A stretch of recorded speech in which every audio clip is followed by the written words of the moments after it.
नमस्कार दोस्तों, स्वागत है आपका इस YouTube channel Sarvan GS classes में। आज हम लोग चर्चा करेंगे चोल वंश के बारे में। आज हम लोग चोल वंश के प्रशासन को चर्चा करेंगे। पिछले 2 क्लास में हम लोग चोल वंश को पढ़ लिए थे, देखे थे किस तरीके से राजराज चोल और राजेंद्र चोल एक योग्य शासक थे जिसने पूरे के पूरे दक्षिण भारत को भी जीता, सिंघल देश को भी जीता, न दक्षिण पूर्वी मतलब कि एशियाई देशों को भी जीता उसने, और कहीं कहीं अपने महान शासकों में सिकंदर जैसे उनको विजेता कहा जाता है, नेपोलियन से उनकी तुलना की गई है। इन सभी चीजों को हम लोग देख लिए। लेकिन जो चोल वंश ने जो सिस्टम बनाया था प्रशासन को चलाने के लिए, आज हम लोग चर्चा करेंगे प्रशासन के बारे में। जिस प्रकार से मौर्य वंश में भी हम लोग प्रशासन को पढ़े थे, उसी तरीके से आज हम लोग चर्चा करेंगे चोल वंश का प्रशासन कैसा था, किस तरीके से इसका सिस्टम संचालित होता था। ठीक है, और ये भी हम लोग तुलना करके देखेंगे क्या वर्तमान में, ठीक है, वर्तमान में जो गणतंत्रात्मक पद्धति है क्या उस पद्धति से वो सिस्टम मेल खाता है। इन सभी चीजों के बारे में भी हम लोग चर्चा करेंगे। ठीक है, तो चोल वंश का हम लोग ज्यादा फोकस करेंगे। प्रशासन में देखिए, इसमें जो है जो चोल वंश का प्रशासन था, इसमें 3, एक तो केंद्र प्रशासन, प्रांत प्रशासन और स्थानीय प्रशासन था इसमें। तो देखिए, तो चोल वंश का जो प्रशासन था, चोल वंश का जो प्रशासन था इसमें आपका देखिए एक हो जाएगा इसमें आपका केंद्र प्रशासन, केंद्र प्रशासन, केंद्र के बाद जो है प्रांतीय प्रशासन, प्रांतीय प्रशासन, और हो जाएगा आपका स्थानीय प्रशासन। 3 भागों में बटा हुआ था स्थानीय प्रशासन। ठीक है, ये 3 भागों में बटा हुआ था चोल वंश का प्रशासन। ठीक है, और तीनों को हम लोग देखेंगे, क्रम वाइज क्रम करके देखेंगे, और इसमें हम लोग का फोकस रहेगा स्थानीय प्रशासन से। ठीक है, हम लोग का फोकस रहेगा स्थानीय प्रशासन को पढ़ेंगे, क्योंकि चोल वंश का लगभग कार्य का कंट्रोल जो था पूरे के पूरे स्थानीय प्रशासन के पास था। ठीक है, स्थानीय प्रशासन के पास था। तो इसी के बारे में हम लोग चर्चा करेंगे आज। ठीक है, देखिए किसी भी वंश के बारे में जब प्रशासन को पढ़ते हैं तो किस तरीके, एक तो हो जाएगा आपका प्रशासन में केंद्र प्रशासन, उसी में होता है आपका न्याय प्रशासन, न्याय प्रशासन,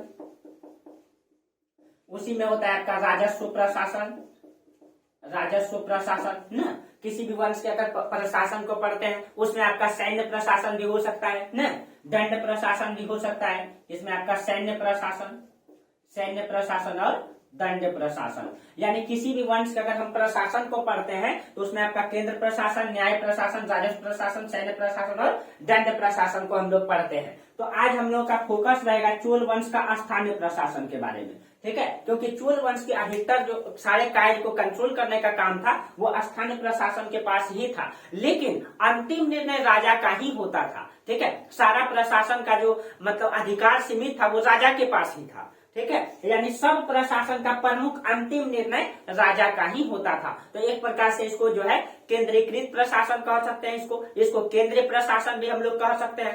ठीक है, तो ये था। लेकिन अगर इसकी हम जानकारी का पहले हम चर्चा कर लें, इनकी जानकारी कहाँ से मिलती है। ठीक है, इसकी जानकारी जो है उत्तर मेरू अभिलेख से और सेक्युलर का जो पुस्तक है पेरी पुराणम। ठीक है, तो देखिए इनकी जानकारी का स्रोत जो है, इनकी जानकारी का स्रोत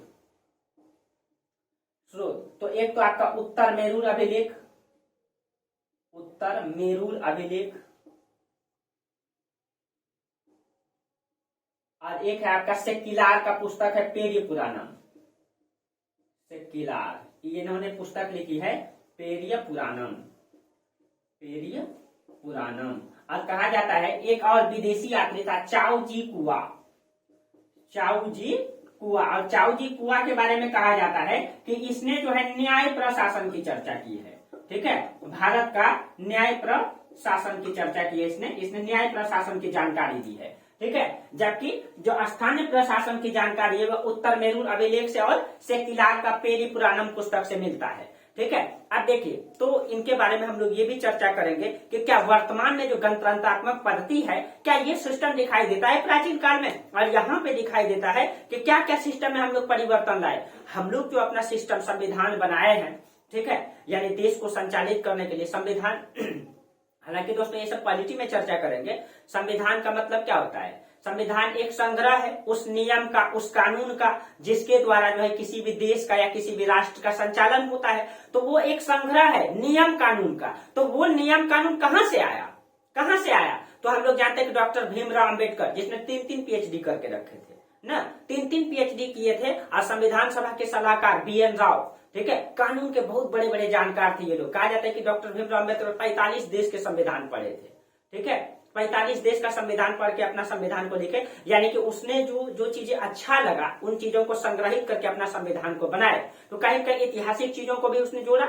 ऐतिहासिक यानी कि जो चीजें इतिहास में घट चुका था, आप लोगों को जब पॉलिटी पढ़ाएंगे तो उसमें हम लोग पढ़ते हैं कि संविधान का ऐतिहासिक पृष्ठभूमि यानी कि कहां से उनको लिया गया, ठीक है, तो उसमें हम लोग पहले ही पढ़ते हैं। तो उसमें हम लोग जानते हैं भारत शासन अधिनियम 1935 से लगभग 250 अनुच्छेद लिया गया है, इन सब चीजों। तो इसका मतलब है कि जो चीजें इतिहास में घटती आ गई है और उसने जो प्रशासन को प्राचीन काल में चलाया है उसी में हम लोग चेंजिंग कर करके जो है वर्तमान का सिस्टम तैयार किए हैं। इसीलिए इतिहास का प्रशासन को जानना भी क्या है, बेहद जरूरी है, ठीक है। तो चलिए अब इसकी जो जानकारी मिलती है, उत्तर मेरूर अभिलेख में इसकी क्या जानकारी मिलती है उत्तर मेरूर अभिलेख में इसकी क्या जानकारी मिलती है, इसमें जो है उत्तर मेरूर अभिलेख में इसका ग्राम प्रशासन को स्थानीय प्रशासन भी कहा जाता है, ठीक है। इसका संचालन जो होता था सभा द्वारा होता था। देखिए अब हम लोग पढ़ेंगे स्थानीय प्रशासन या इसी को कहेंगे हम लोग ग्राम प्रशासन।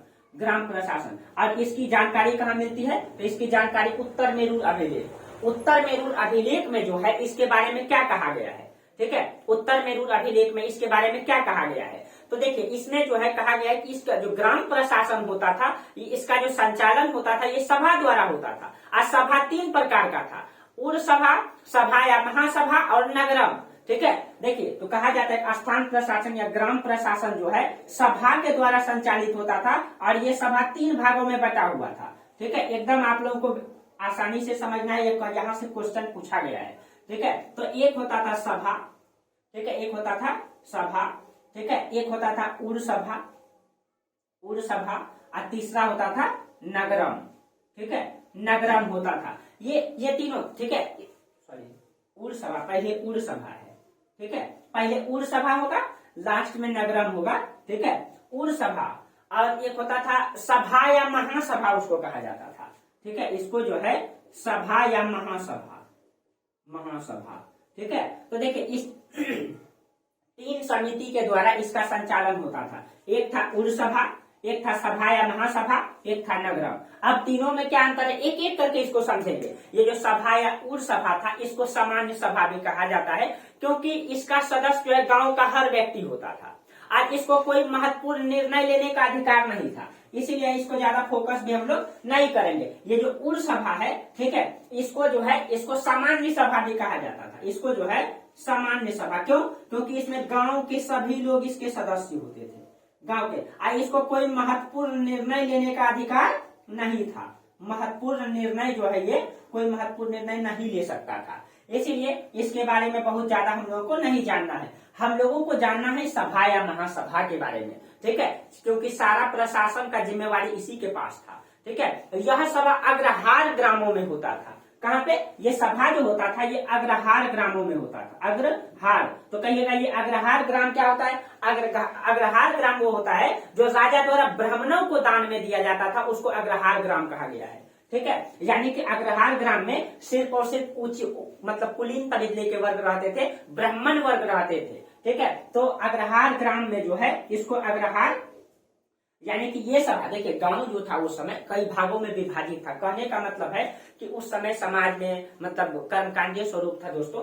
मान लीजिए आज भी हमारा समाज में दिखाई देता है, मान लीजिए ये पूरा का पूरा गांव है, ठीक है। गांव में जो बस्ती बनी होती है ना, ये पंचायत है, मान लीजिए ये पूरा पंचायत है। मान लीजिए जो भी आपका पंचायत है, पंचायत ए या बी कुछ भी है, मान लीजिए पंचायत ए है, ठीक है। इस पंचायत में कई सारा गांव होता है, तो उस गांव में देखिएगा एक गांव में कुलीन तबदीले का लोग रहेंगे और एक गांव में भी कई सारा टोला होता है, जिसमें एक टोला में नीचे जाति का लोग रहेंगे, एक टोला में ये फला जाति का लोग रहेंगे ना, हम लोग उसमें नाम भी रख देते हैं। वो कौन टोला है, तो वो फला टोला है, जाति के आधार पे। वो कौन टोला है, तो वो फला टोला है, जाति के आधार पे बांट देते हैं। तो इस समय जो है गांव ही होता था बटा हुआ, गांव ही, यानी कि नीचे जाति का गांव अलग होता था, उच्च जाति का गांव अलग होता था, ठीक है। तो ये जो महासभा या सभा होता था ये अग्रहार ग्राम में होता था। ये अग्रहार ग्राम क्या होता था, राजा जो है जो भूमि ब्राह्मण को दे देता था, ठीक है, उसी को अग्रहार ग्राम कहा जाता, जो दान में दिया जाता था। इसका मतलब इस अग्रहार ग्राम में सिर्फ और सिर्फ ब्राह्मण रहते थे, सिर्फ और सिर्फ ब्राह्मण रहते थे, ठीक है। और इसके अलावा और कई प्रकार के गांव थे जो दान में दिए जाते थे, जैसे ब्रह्मदय, ठीक है, चतुर्वेदी मंगलम, ठीक है, ब्रह्मदय, ये भी दान में, ये भी ब्राह्मण को दान दिया गया।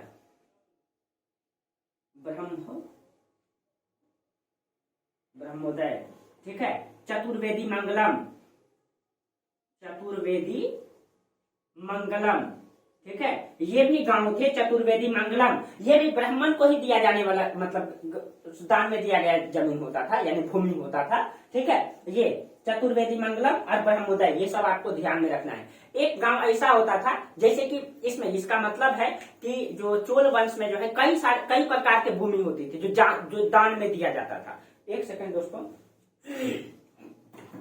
आज पूरा गला ठीक नहीं लग रहा है।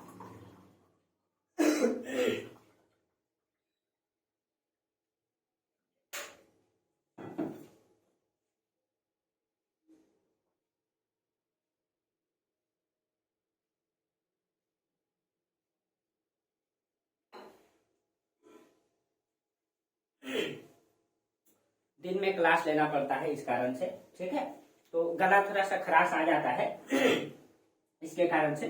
चलिए, तो आप लोग आवाज क्लियर होगा मेरा, ठीक है। चलिए, तो ब्रह्मोदय और चतुर्वेदी मंगलम ये गांव होता था, ठीक है। और इसके अलावा, इसका मतलब चोल वंश में कई प्रकार के गांव थे जो दान में दिए जाते थे, ठीक है। तो इसके अलावा और कई सारे गांव थे, जैसे एक गांव होता था सालभोग, जो शिक्षण संस्थान के लिए दान में दिया जाता था, ठीक है। एक गांव होता था सालभोग,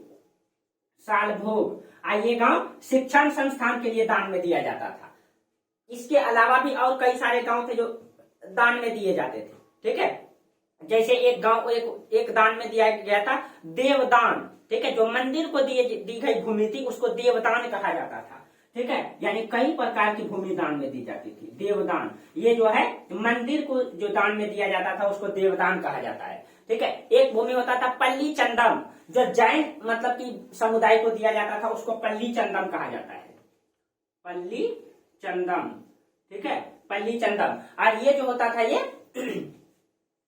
आपका जैन समुदाय को दान में दिया गया भूमि होता था, ठीक है। जैन समुदाय को दान में दिया गया। तो हम लोगों को समझना है सभा या महासभा, ठीक है। तो हम बोले ये सभा या महासभा जो है उच्च समाज में होता था, यानी कि ब्राह्मण समाज में होता था। तो इसके बारे में हम लोग एक एक करके चर्चा करते हैं। पहले सभा, ये देखिए सभा हो गया, सभा या महासभा, फिर हम नगम। तो पहले सभा या महासभा को हम लोग डिटेल से चर्चा करते हैं। इसका सिस्टम कैसे संचालित होता था इसके बारे में।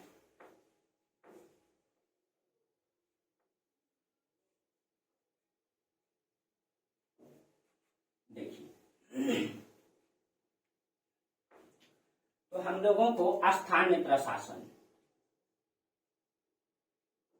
और स्थानीय प्रशासन में जो है हम लोग को पढ़ना है सभा या फिर महासभा, महासभा।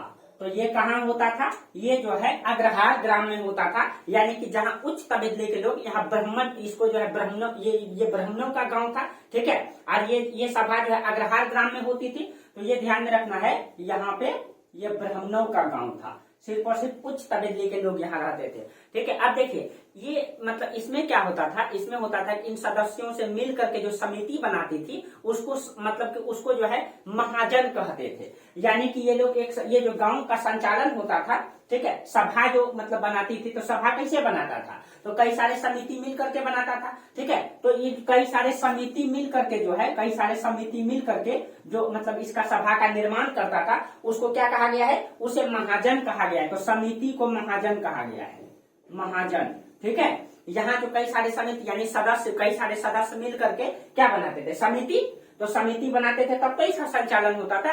यानी एक गांव का जो है संचालन करने के लिए यहाँ से कई सारे सदस्य को चुन करके एक समिति बना लिया गया, ठीक है। ये समिति बना लिया, तो उस समिति को यहाँ पे महाजन कहा गया है, ठीक है, महाजन कहा गया है। और समिति के माध्यम से जो सभा का संचालन होता था, ठीक है, इसकी बैठक मंदिर में होता था। यानी कि जो समिति कहाँ बैठेगा? मंदिर में। आप पिछले क्लास में भी हम लोग चर्चा किए थे कि यहाँ मंदिर जो है बड़ा परिसर होता था, ठीक है। लेकिन चोल अभिलेख में जो है महाजन को वर्यम कहा गया है। चोल अभिलेख में महाजन को क्या कहा गया है?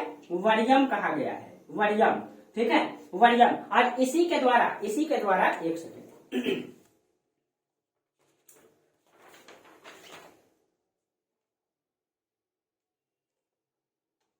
देखिए, अब ये जो समिति होती थी, समिति कहाँ बैठती थी? मंदिर में, ठीक है। और समिति को महाजन कहा गया है, चोल अभिलेख में जो है इसको वर्यम कहा गया है। अब देखिए, जब सभा आयोजित किया जाता था तो सबसे पहले वहां पे गांव वाले को सूचना कैसे दी जाती थी? तो उस समय कहा जाता है वाद्य यंत्र के द्वारा, ठीक है। वाद्य यंत्र पूरा समाज में बजा दिया जाता था, ठीक है। और सबको एकत्रित किया जाता था कहाँ पे? मंदिर में। तो जो बैठक की सूचना दी जाती थी वो किसके द्वारा? बैठक की सूचना जो है वाद्य यंत्र के द्वारा दी जाती थी, ठीक है। वाद्य यंत्र के द्वारा बैठक की सूचना दी जाती थी, ठीक है। और समिति का कार्यकाल 3 वर्ष के लिए होता था। अगर कोई समिति चुना जाता था, ठीक है, वो समिति कितना दिन तक काम करता था?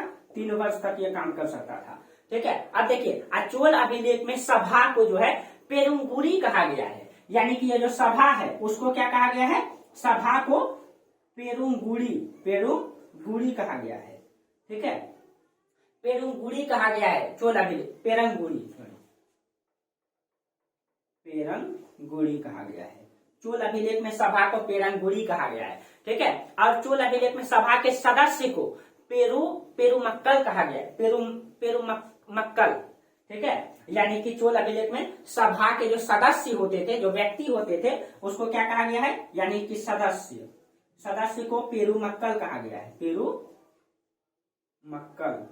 ठीक है। पेरुमक्कल कहा गया है सभा के सदस्य को, ठीक है। और समिति को वर्यम कहा गया है, समिति को क्या कहा गया है? वर्यम कहा गया है। और समिति के जो सदस्य को जो है वर्यम पेरुमक्कल कहा गया है। समिति के जो सदस्य होते थे वर्यम पेरुमक्कल, तो समिति के सदस्य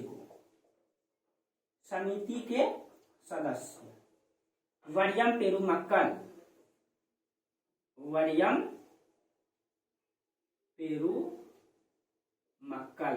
ठीक है। वर्यम पेरुमक्कल कहा गया है, ठीक है। समिति के सदस्य को वर्यम पेरुमक्कल कहा जाता है, ठीक है। अब विशेष कार्यों के लिए जो सदस्य की नियुक्ति होती थी, मान लीजिए कि अचानक कोई घटना हो गया, बाढ़ आ गया, भूकंप आ गया, अकाल छा गया, महामारी फैल गई, अचानक कोई जब घटना होता था तो उसके लिए भी व्यक्ति की नियुक्ति किया जाता था, ठीक है। उसको वरियार कहा गया है, ठीक है। तो विशेष कार्यों के लिए, ठीक है, विशेष कार्य के लिए जो व्यक्ति की नियुक्ति की जाती थी उसको क्या कहा गया है?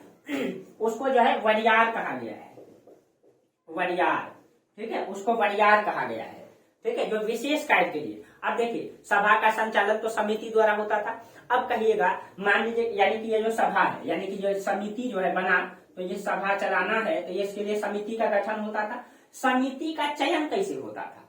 समिति का जो है कहा जाता है कि चयन चुनाव पद्धति से होता था। अब आप क्या वर्तमान का चुनाव और उस समय के चुनाव में आप तुलना करके देखिएगा, क्या वो एकत्रित मतलब वर्तमान से तुलना किया जा सकता है उसका, ठीक है। ये आप लोग खुद कीजिएगा, ठीक है। अब देखिए, जो समिति होता था इसका लॉटरी पद्धति से चुनाव होता था, ठीक है। क्या होता था? इसका चुनाव होता था कौन पद्धति से? तो लॉटरी पद्धति से, ठीक है। अब लॉटरी पद्धति से, अब इसमें होता क्या था? देखिए, इसमें होता था कि गांव को 30 वार्ड में बांट दिया जाता था। आज भी हम लोग का गांव का एकदम गांव की तरफ समझना है। मान लीजिए ये गांव है, ठीक है। इस गांव को 30 वार्ड में बांट दिया इस तरीके से, ठीक है। 30 वार्ड में इसको बांट दिया गया इस तरीके से, ठीक है। गांव को 30 भागों में बांट दिया और ये पूरा गांव हो गया, ठीक है, गांव। और गांव को बांट दिया वार्ड में, तो वार्ड कितना होता था? 30, ठीक। और 30 वार्ड हो गया तो हर वार्ड से एक एक मेंबर चुना जाता है। तो यहाँ भी हर वार्ड से एक एक मेंबर चुना जाता था, ठीक है। यानी कि एक गांव से कितना मेंबर चुना जाएगा? तो 30 मेंबर चुना जाएगा,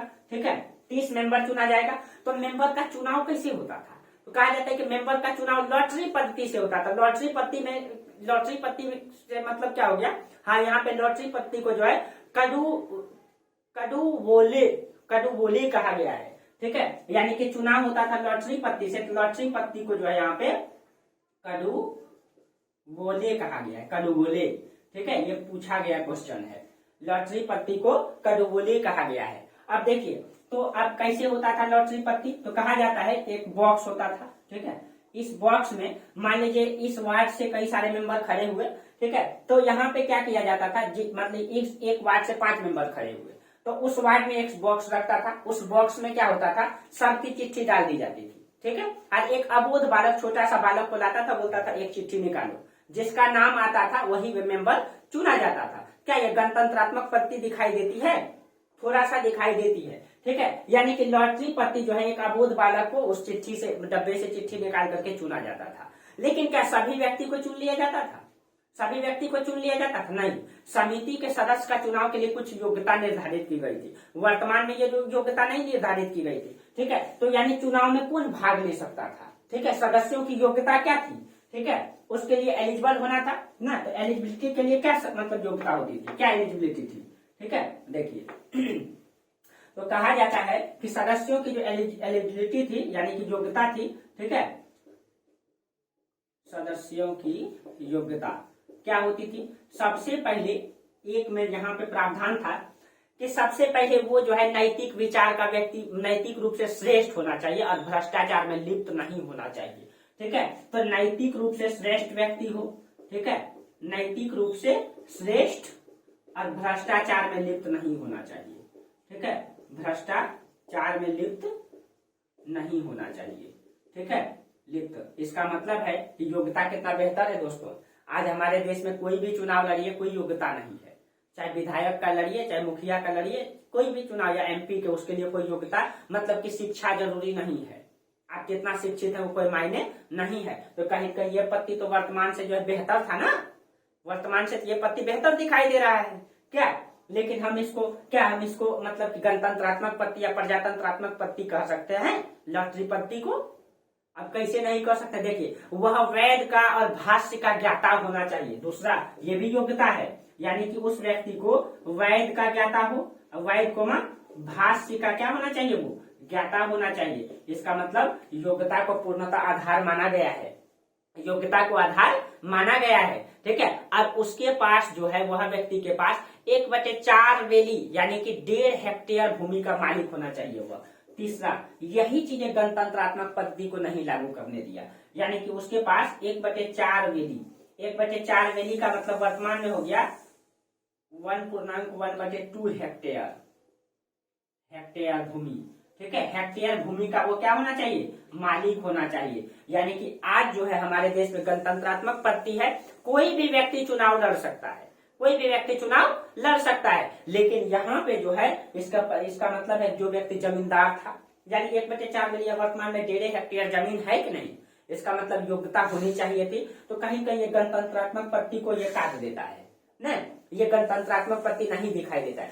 दूसरा चीज तो यहाँ पे और ये दिखाई देता है, चौथा है कि वह व्यक्ति जो है शूद्रों के संपर्क में नहीं आया हो, और ये तो और काट देता है, ठीक है। शूद्र इसका मतलब समाज में जो है, समाज में भ्रष्टाचार मतलब भेदभाव था, क्योंकि ये जो समिति चलती थी आपका ब्राह्मण मतलब समाज में था, तो वो ब्राह्मण समाज का कोई भी व्यक्ति शूद्रों के संपर्क में नहीं आया हो, ठीक है, संपर्क में जो है नहीं आना चाहिए, वही चुनाव लड़ सकता है। जो शूद्र के संपर्क में आ जाएगा वो चुनाव नहीं लड़ सकता है, ठीक है। तो कहीं कहीं समाज में यहाँ पे एक कर्मकांड स्वरूप दिखाई दे रहा है, ठीक है। अब जो है महिला और शूद्र भागीदार नहीं हो सकते हैं। 5वां प्रावधान था, न तो वो महिला चुनाव लड़ सकती है, कोई भी महिला, और शूद्र भी चुनाव नहीं लड़ सकता है, ठीक है। इसका मतलब कि समाज में भेदभाव है, महिला को ही निकाल दिया गया न, यानी कि समाज का आधा तबादला बाहर हो गया, 50% हिस्सा क्या हो गया, बाहर हो गया। तो ये कहीं भी जो है किसी भी एंगल से ये गणतंत्रात्मक पद्धति नहीं दिखाई देती है, किसी भी एंगल से ये गणतंत्रात्मक पद्धति नहीं है ये, ठीक है, क्योंकि महिला को और शूद्र वर्ग को ही बाहर कर दिया गया। इसका मतलब है कि समाज में उस समय आप समझ ही रहे होंगे कैसा समाज रहा होगा न, और उसका उम्र जो है 35 से 70 वर्ष के बीच होना चाहिए, ठीक है। जो उम्र होना चाहिए वो 35 से 70 वर्ष के बीच होना चाहिए, ठीक है। वही व्यक्ति चुनाव में भाग ले सकता था, यानी लॉटरी खेल सकता था, ठीक है। अब इसका मतलब है दोस्तों ये गणतंत्रात्मक पद्धति किसी भी एंगल से नहीं दिखाई देती है, अगर वर्तमान से तुलना किया जाए तो कहीं नहीं है इसका। लेकिन हाँ, इससे आगे जो आपको दिखाई देगा राजपूत काल में इससे भी ज्यादा सिस्टम में ये कर्मकांडी चीजें दिखाई देगा। इसका मतलब है कि पहले कुछ ना कुछ सुधार था, आज इसी में सुधार करके तो हम लोगों ने कानून बनाया। हम लोग पढ़ते हैं समान नागरिक संहिता न, सिविल लॉ पढ़ते हैं हम लोग पढ़ते हैं कि हम लोग को अधिकार दिया गया समता का अधिकार न, ये कैसे हुआ। हम लोग 14 में पढ़ते हैं ना, विधि के समक्ष समानता, धर्म लिंग जाति आधार के भेदभाव नहीं किया जा सकता, अनुच्छेद 15 के तहत। अनुच्छेद 16 में अवसर की समता या अवसर की समता तो अभी नहीं है कुछ कारणों से, क्योंकि यहाँ पे शोषण हुआ। इन सब चीजों को पॉलिटी में समझेंगे, ठीक है। अनुच्छेद 17 में अस्पृश्यता यानी छुआछूत का अंत है। तो इन सब चीजों को तो कहीं कहीं हम लोगों ने जो सिस्टम को बनाया इसी चीजों में सुधार ला करके बनाया, क्योंकि अब हमारा देश गणतंत्रात्मक है न, राजतंत्र नहीं रहा, ठीक है, प्रजातंत्रात्मक है इसलिए। चलिए, तो ये कहीं कहीं गणतंत्रात्मक पत्ती नहीं दिखाई देती है। और इसमें देखिए, समितियों पर नियंत्रण रखने के लिए राजा जो है एक मध्यस्थ नामक अधिकारी की नियुक्ति भी करता था। इसका मतलब राजा का पूर्ण कंट्रोल था इसमें। इस समिति पर नियंत्रण रखने के लिए राजा क्या करते थे, राजा जो है इस पे नियंत्रण रखने के लिए एक मध्यस्थ नामक समिति का मतलब कि अधिकारी का गठन करते थे। यही मध्यस्थ अधिकारी समिति पे कंट्रोल करके रखता था। ठीक है, मध्यस्थ नामक अधिकारी की नियुक्ति। ठीक है, आज ये जो है राजा के प्रति उत्तरदायी होते थे और इनका वेतन भी राजा देता था। ठीक है, वेतन भी इनका राजा देता था। और समिति को मतलब समिति को जो है वित्त मामले पर अपना नियंत्रण रखने के लिए, ठीक है, वित्त मामले पर बनाए रखने के लिए इसने जो है आयगर नामक अधिकारी की नियुक्ति करता था। यानी कि राजा का वित्त मामला कौन देखेगा, पैसे वाला मामला के लिए उसने जो है अलग से एक अधिकारी नियुक्त करता था। अब देखिए, राजा क्या करते थे तो उनका वित्त मामला को अगर देखना है, यानी पैसे से संबंधित कोई कार्य को अगर देखना है तो वो आयगर नामक अधिकारी की नियुक्ति करता था। आयगर नामक अधिकारी की वो नियुक्ति करता था। ठीक है, और ये राजा नियुक्त करते थे और ये समिति जो है आय व्यय पर अपना नियंत्रण रखते थे। ये आयगर जो है यानी कितना आय हुआ राजा का, कितना व्यय हुआ, ये सब इसका काम था देख रेख करना। ठीक है, देख रेख करना। अब देखिए, अब कहिएगा क्या इस समिति का क्या क्या कार्य था, इसको क्या क्या कार्य सौंपा गया था, इनके पास क्या क्या कार्य सौंपा गया था। तो समिति का कार्य क्या था, समिति का कार्य, ठीक है, देखिए इनको क्या क्या कार्य सौंपा गया था, इनको क्या क्या अधिकार दिया गया था। तो सबसे पहले ये समिति जो है गांव पर कर लगा सकते थे। ठीक है, कर लगाने का अधिकार था। ठीक है, कर वसूलने का अधिकार था। ठीक है, देखिए तो इनके पास क्या क्या अधिकार था। एक तो पहले ये गांव में कर लगा सकते थे यानी टैक्स, दूसरा कर वसूल सकते थे, कर वसूलने का अधिकार इनके पास था, कर वसूलने का अधिकार था इनके पास। ये बेगार भी ले सकते थे। ठीक है, और कर की दर भी तय कर सकते थे ये। ठीक है, कर की दर भी ये तय करते थे। ठीक है, यानी कभी कम करना हो कभी बढ़ाना हो तो इनके पास ये अधिकार था। लेकिन अंतिम निर्णय राजा ही लेते थे, अंतिम निर्णय राजा ही लेते थे। और ये बेगार लेने का भी इसके पास अधिकार था। ठीक है, बेगार क्या होता है आप लोगों को चर्चा किए थे हम पहले भी। ठीक है, बेगार लेने का अधिकार था। बेगार का मतलब क्या हो गया कि कोई भी काम करवा करके उसका मतलब वास्तविक श्रम नहीं देना, यानी मजदूरी नहीं देना। लोहार है, उनको बुला लिया, आ जाओ मेरा तलवार उलवार बना दो 50 ठो, मतलब महीना में 2 दिन यहाँ काम कर दिया, उसके लिए पैसा नहीं देता था राजा। ठीक है, तो राजा महाराजा पहले बड़े बड़े मंदिर और महल इन सब का निर्माण कैसे करवाते थे, बेगार लेकर के। ठीक है, बहुत सारे मजदूर को बोल दिए कि 1 महीना में 1 दिन मेरे यहाँ काम कर देना। सब मजदूर आए, बना दिए, 2 दिन काम कर देना। इसी तरह तो बेगार लेने का भी इसके पास। अब बेगार का प्रथम प्रमाण हम आप लोगों को चर्चा किए थे कि जूनागढ़ अभिलेख में मिला है। जूनागढ़ अभिलेख में उसमें जो झील का निर्माण करवाए थे रुद्रदामन ने, वो बिना बेगार लिए हुए करवाए थे, बिना बेगार लिए हुए। ठीक है, तो मजदूरी नहीं देना, ठीक है, न बिना मजदूरी का ही काम करवाना जो है बेगार कहलाता था। इनके पास ये भी अधिकार था। ठीक है, बेगार। और अंतिम निर्णय तो राजा ही लेता था। ठीक है, राजा ही लेता था। आइए, बैंकों का भी कार्य करती थी। ठीक है, इनके पास जो है ये बैंकों का भी कार्य करती थी, बैंक का भी कुछ काम यानी कि लेन देन इन सब का कार्य। ठीक है, इसके पास कुछ न्यायिक अधिकार भी था। ठीक है, न्यायिक अधिकार भी था, छोटा मोटा न्याय ये लोग भी करते थे। अंतिम न्याय तो राजा ही करेंगे, लेकिन छोटा मोटा मामला हो तो ये लोग निपटा देते थे। हमेशा कितना राजा के पास जाया जाएगा। ठीक है, कितना राजा के पास जाया जाएगा। ठीक है, जैसे कि हम लोग देखते हैं ना, हमारा सिस्टम वर्तमान में कैसे है, कोई भी पहले अधीनस्थ न्यायालय जिला कोर्ट में हम लोग जाते हैं, कचहरी में। ठीक है, वहां नहीं हो पाता है तो हाई कोर्ट जाते हैं, वहां नहीं हो पाता है सुप्रीम कोर्ट। लेकिन डायरेक्ट सुप्रीम कोर्ट भेजता है क्या, नहीं भेजता है। कुछ मामला होता है, जैसे मौलिक अधिकार का हनन हो जाएगा तब आप डायरेक्ट मौलिक अधिकार के लिए आप जा सकते हैं सुप्रीम कोर्ट न। लेकिन ऐसे डायरेक्ट नहीं, तो फिर पता चलेगा, फिर लग जाएगा वहां। कुछ मामला को यहाँ देख लिया है तो कुछ मामला को अधिकारी ही समझा देते हैं, पुलिस ही समझा देते हैं न। नहीं तो फिर कितना छोटा मोटा झगड़ा के लिए वो कितना कोर्ट मतलब करते रहेगा। ठीक है, इसी तरीके से यहाँ भी सिस्टम चलता था। ठीक है, यहाँ भी सिस्टम चलता था। अब देखिए, आज चोल वंश में राजस्व विभाग को जो है, राजस्व का जो विभाग होता था उसको वरिपोत कहा गया है। ठीक है, इसका जो प्रमुख होता था वरिपोतपगल कहा गया है, वरिपोतपगल। देखिए, जो राजस्व विभाग का प्रमुख होता था, राजस्व विभाग यानी कि टैक्स अधिकारी, राजस्व विभाग, इसका प्रमुख को क्या कहा गया है, वरिपोत कहा गया है। ठीक है, राजस्व विभाग का जो राजस्व विभाग को वरीपोत कहा गया है, और उसका प्रमुख जो व्यक्ति जो होता था उसको वरीपोत पोगक कहा गया है। इसका जो प्रमुख होता था वरीपोत वरीपोत अरे थोड़ा सा डिफिकल्ट है, एक सेकेंड, वरीपोत गक, ठीक है, वरीपोत गक ये कहा गया। इसका प्रमुख अधिकारी को, राजस्व विभाग का जो प्रमुख अधिकारी होता था वरीपोत गक कहा गया है उसको, ठीक है। चलिए अब देखिए, राजस्व सभा का जो संचालन करता था जो नाडू समिति सभा के द्वारा होता था, यानी कि जो राजस्व सभा का संचालन होता था वो किसके द्वारा होता था? नाडू सभा द्वारा। आप लोग नीचे लिखेंगे, ठीक है, नीचे एक एक करके लिखेंगे, नाडू सभा के द्वारा होता था, ठीक है। और नाडू सभा जो ये भू राजस्व प्रबंधन का कार्य करती थी, भू राजस्व प्रबंधन का कार्य जो है ये नाडू सभा करती थी, ठीक है। अब देखिए, जो राज की भूमि होता था, ठीक है, वो उसको अधिमान्य कहते थे। देखिए बहुत सारा इसके बारे में चर्चा करते हैं।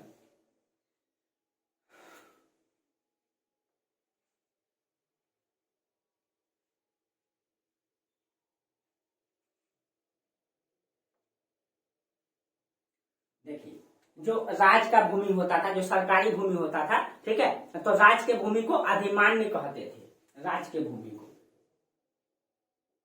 राजकीय भूमि, इसको क्या कहते थे? अधिमान्य, अधिमान्य, ठीक है।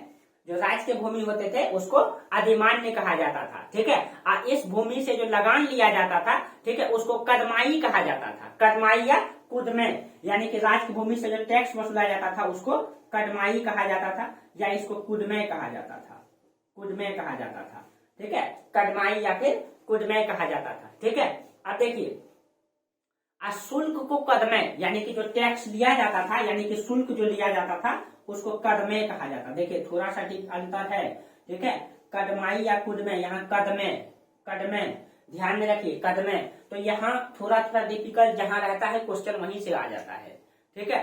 तो इन सब चीजों पे आप लोग ध्यान रखिएगा, ठीक है। देखिए पडिकावल ये चौकीदारी कर था, एक था चौकीदारी कर, पडिकावल, पडिकावल चौकीदारी कर का मतलब हो गया कि जो गांव का देखरेख करने के लिए राजा टैक्स लेते थे, ठीक है, उसको जो है पडिकावल कहा गया है, जो गांव के निरीक्षण के लिए लिया जाता था, ठीक है। और शिल्पकारों से जो टैक्स लिया जाता था उसको जो है मग्नमय कहा गया है, जो शिल्पकार से टैक्स लिया जाता था। तो ये कौन सा कर था? ये जो है आपका चौकीदारी कर था, चौकीदारी कर, ठीक है। और शिल्पकार,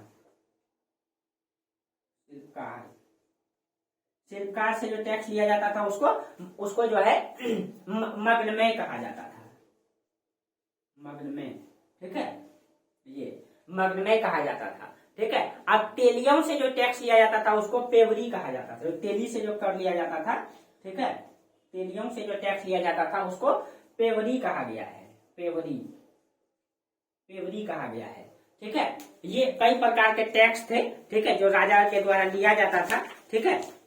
अब देखिए, अब देखिए ग्राम प्रशासन से संबंधित जो है, ग्राम प्रशासन से संबंधित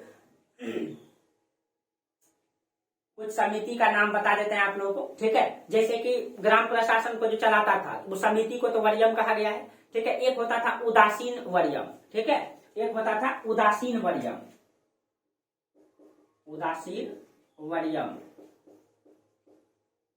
ठीक है। उदासीन वरीयम ये कहा जाता है, ये विदेशी और सन्यासियों के मामले का देखरेख करने वाला जो प्रशासनिक अधिकारी था, यानी कि कोई भी विदेशी आ जाए उनका देखरेख करना, ठीक है, कोई भी सन्यासी आ जाए, ठीक है, सन्यासियों का देखरेख करना, या समाज में अगर है तो उनका देखरेख करना जो है उदासीन वरीयम नामक समिति करता था, ठीक है। एक होता था तोट्ट वरीयम, ठीक है, तोट्ट वरीयम,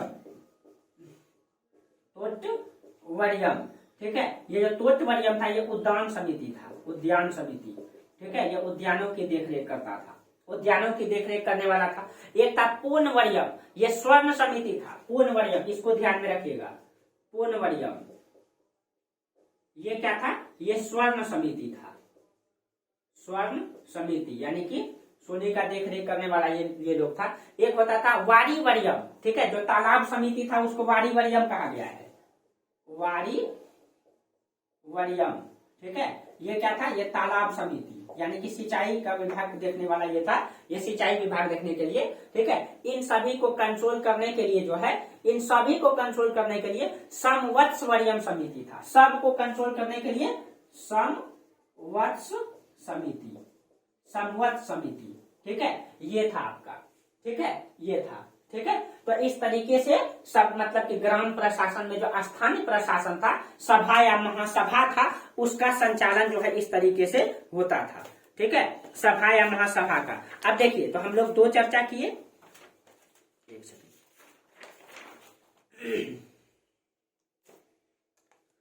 अब देखिए, तो हम लोग अब देखिए,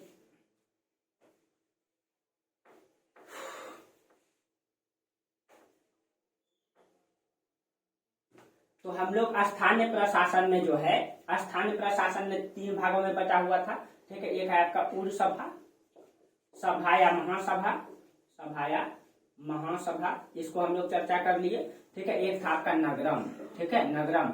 अब देखिए, ये जो नगरम समिति था, ये केवल व्यापारिक गांवों में था, ठीक है, व्यापारिक गांव में था। इसका मतलब व्यापारियों का संचालन ये करता था, ये नगरम। ये कहाँ था, ये व्यापारिक गांव में था, ठीक है, व्यापारिक गांव में था। और व्यापारिक गांव में था, तो ये किसका देखरेख करेगा, तो ये व्यापारियों का देखरेख करेगा, ठीक है, व्यापारियों के लिए काम करेगा ये नगरम, ठीक है, इस तरीके से। तो इसका मतलब अगर देखा जाए तो गांव कई भागों में विभाजित था न, गांव विभाजित था कई भागों में। और इसको जो है किसी भी आधार पे हम जो है गणतंत्रात्मक पद्धति नहीं कर सकते हैं न, क्योंकि यहाँ पे जो सिस्टम बनाया गया है, शूद्रों को अधिकार नहीं है, ठीक है, उसकी योग्यता तो ठीक है दोस्तों, लेकिन अधिकार नहीं है, महिलाओं को अधिकार नहीं है, जमीन होना चाहिए। कहीं कहीं ये जो है कि कहीं गणतंत्रात्मक पद्धति को सीधे नेग्लेक्ट करता है ये न, सीधे नेग्लेक्ट करता है। और गांव कई भागों में विभाजित है न, कई भागों में, यानी उच्च तबदीले के लोग अलग रहते हैं, निम्न तबदीले के लोग अलग रहते हैं, लेकिन कहीं कहीं अन्य मतलब शासन से जो है इनका सिस्टम ठीक दिखाई देता है न, इनका सिस्टम जो है, चोल का सिस्टम कहीं कहीं ठीक दिखाई देता है। तो इस तरीके से समाज विभाजित था, इनका सिस्टम चलता था, स्थानीय प्रशासन इसका इस तरीके से चलता था चोलों का, ठीक है। आप लोगों को कहीं भी समस्या हो तो आप लोग कमेंट कर सकते हैं, ठीक है। और इस बार जो आप लोग बीपीएससी का एग्जाम दीजिएगा, इसमें आप लोग थोड़ा सा ज्यादा फोकस कीजिए, इसमें आप लोगों को समय मिलेगा अभी, ठीक है, 5-6-7 महीना समय मिलेगा। और 5-6-7 महीना में आप लोग क्या कीजिए, जो पीसीएस का एग्जाम देते हैं या बीपीएससी का एग्जाम देते हैं, आप लोग एकदम फोकस कर दीजिए इस बार से, क्योंकि क्वेश्चन तो डिफिकल्ट भी हो गया है, प्लस में क्या हो गया है, नेगेटिव मार्किंग भी हो गया है। इसका मतलब है जो अच्छे से पढ़ेंगे, जो सिलेबस कवर करेंगे, वही एग्जाम निकाल पाएंगे। तो आप लोग मेरा सिलेबस का क्लास देखे ही होंगे, अगर नहीं देखे तो आप लोग जरूर देख लीजिएगा, ठीक है। जो बीपीएससी दीजिएगा, ठीक है, 69 इसके लिए आप लोग को समय मिलेगा, इसीलिए आप पूरा हिस्ट्री का पूरा सिलेबस पढ़ जाइए आप लोग पूरा, ठीक है। उसके बाद क्वालिटी पढ़ जाइए पीटी के लिए अच्छा तरीके से, ठीक है। मेंस का तैयारी, फोकस मेंस में होना चाहिए आपका, फोकस मेंस में होना चाहिए, ठीक है। और इसमें आपका ज्योग्राफी, ये 3 पेपर को मजबूत बना लीजिए, क्योंकि हिस्ट्री से लगभग 30 क्वेश्चन रहता है, क्वालिटी से 10 से 12 क्वेश्चन रहता है, 20 से 22 क्वेश्चन रहता है, 30-20-50 यानी कि 50-60 क्वेश्चन आपको यही कवर करेगा। और अगर अच्छा से पढ़ लेंगे आप, इसके अलावा आप बिहार पढ़ लीजिए, लगभग कितना क्वेश्चन रहेगा, अब 30 क्वेश्चन रहेगा, हम 20 ही लिखते हैं, 20 क्वेश्चन रहेगा बिहार, ठीक है। और एकदम डिफिकल्ट नहीं है, प्लस में करेंट, ठीक है, करेंट, इससे भी 20 क्वेश्चन रहेगा। आप इस पेपर को आप मजबूत कीजिए, सिलेबस जो है आपको देखने कीजिए, उसको सिलेबस को नहीं छोड़ना है, ठीक है। लेकिन इस सब्जेक्ट को आप लोग इस बीच में हिस्ट्री को पूरा पढ़ के उसका नोट्स बना लेना है। अस्थायी प्रावधान यही है आपके पास, अस्थायी प्रावधान यही है कि पूरा हिस्ट्री पढ़ना है, मॉडर्न, मिडिवल, एंशिएंट। पॉलिटी पूरा पढ़ना है, उसका नोट्स बनाना है। ज्योग्राफी पूरा पढ़ना है, नोट्स बनाना, इंडियन और वर्ल्ड दोनों, ठीक है। बिहार को अच्छा से पढ़ जाना है, बिहार अच्छा से पढ़िएगा, बहुत ज्यादा तो है नहीं, ठीक है, क्वेश्चन कहीं नहीं भागेगा आपका, ठीक है। और हिस्ट्री पढ़िएगा, बिहार का हिस्ट्री यहाँ कवर हो जाएगा, सिर्फ अलग कर लीजिएगा आप लोग सिलेबस देख करके। करेंट इसको देखते रहना है, करेंट तो आप लोग लास्ट में 2 महीना भी देख लेंगे तो हो जाएगा, ठीक है। तो इन सब चीजों पे फोकस कीजिए आप लोग, ठीक है। अगर आप मान लीजिए हिस्ट्री में 30 क्वेश्चन आता है, ईमानदारी से पढ़े रहेंगे, क्वेश्चन छूटेगा नहीं। और जो अच्छा से सिलेबस पढ़े रहेंगे तो नेगेटिव मार्किंग भी है, डिफिकल्ट क्वेश्चन भी है, आप अगर बना करके आएंगे तो आपका गलती का चांस नहीं रहेगा। और अब बहुत कटअप कम जाएगा, क्योंकि नेगेटिव मार्किंग है, प्लस में क्वेश्चन भी डिफिकल्ट है। तो अच्छा से सिलेबस पढ़े रहेंगे तो गलती का चांस नहीं रहता है, ठीक है, गलती का चांस नहीं रहेगा। और आप लोग लगभग 70-80 मार देंगे, ठीक है, अच्छा से रिजल्ट बनने का प्रावधान रहेगा। 80-90 से ज्यादा कटअप नहीं जाएगा, 80 कटअप जाएगा। ठीक है, इस बार ही पता चल जाएगा, इस बार का रिजल्ट ही बताएगा आपका।